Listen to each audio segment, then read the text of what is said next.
Refusing to answer an email or a call after working hours. Insisting if your employer wants you to go above and beyond, then they need to pay you extra for it. Most business owners say, this is just a bunch of slacker employees hiding behind a snappy slogan to make lazy sound better. What advice would you give a leader or someone in an organization who is having to deal with a lot of quiet quitting? Well, the very first thing is you have to make sure that your people know that you care. I mean, that is the foundation. If I had to tell you my secret to being successful in the basketball training space, my players knew that I cared about them as a human being first and as an athlete second.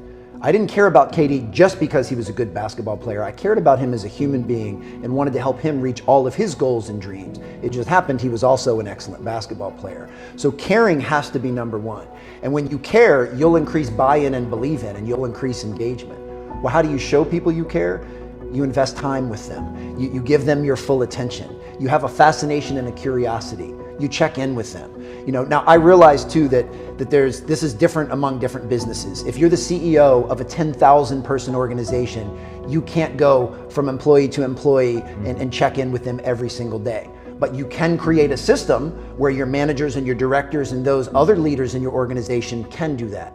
A work relationship is a relationship like any other relationship. You know, there's trust, there's anger, there's care, there's good days and bad days, and all of the same nonsense, messiness in our personal relationships are at work as well. It's a relationship like any other relationship, so you have to treat it like a relationship. People need to feel valued, they need to feel appreciated, they need to feel respected, they need to feel safe, they need to feel included, they need to feel like their work is making a contribution to the greater good, they need to stay connected to the purpose of the organization, and ultimately that's what a leader's job is. And it's funny because sometimes when I talk to leaders, understandably they say, you know, Alan, I don't have time for that. And I say, but that is the work. Like, what do you mean you don't have time? That is the job of a leader, is to elicit buy-in and believe in, make everyone feel that their role is important in making a difference. And when you can do that at a high level, you'll see quiet quitting almost evaporate entirely. Quiet quitting is really about a revolution of, I'll stick average in your face. What are you going to do about it? You don't care about me. I don't care about you. Wow. I went through all of these studies, and what they found was there's one quality that was the most created the most toxic work environments, and that was when you had team and you didn't honor and respect them. So that was literally the number one thing. If you want to create a great company culture, if you honor and respect your team, that was actually, I was like, wow, that's really, you know, the number one thing for workplace culture. My whole goal is just to add value. You know, one of the things that I wish I would have learned this earlier, I was fairly hard-headed in my 20s and 30s and probably very self-centered. Like I wanted what was best for me.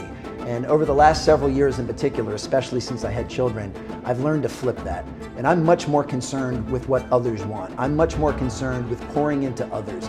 You know, I've learned that when I can shift the focus off of what I want from people and shift it to what I want for people, it's an absolute game changer. And ultimately, things will come back to you. I do believe in kind of that cosmic karma, that if you do everything in your power to be of service and add value and help everyone else, things will naturally just be fluid for you. So if I was an employer, I would want to make sure that my team knew that, look, I'm here to serve you.